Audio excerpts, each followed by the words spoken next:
বিচারের দাবিতে কিন্তু দর্শক সরাসরি পল্লবী থানাতে এলাকাবাসীরা কিন্তু ঘেরাও করছে। আপনারা দেখতেই পাচ্ছেন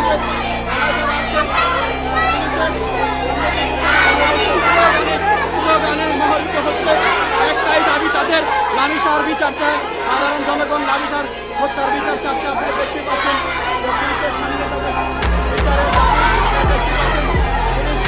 তাদেরকে বলতে চায় এবং নিচে যান। আমরা দেখছি যে তারা কিন্তু পুলিশের সামনে দাঁড়িয়ে দাঁড়িয়ে এখন কথা বলতেছে আসলে যে লামিসার বিচারের দাবিতে পল্লী থানার ভিতরে কিন্তু তারা সরাসরি ঢুকে পড়েছে। দেখতেই পাচ্ছেন সাধারণ মানুষের, সাধারণ জনগণ, স্থানীয় এলাকা বাসিন্দাদের দাবি একটাই যে লামিসার তাকে হত্যা করেছে, তাদের জনসম্মুখে যেন তাদের বিচার হয়, এরকম দাবিতে কিন্তু পল্লী থানাতে চলে আসছে। আপনারা দেখতে পাচ্ছেন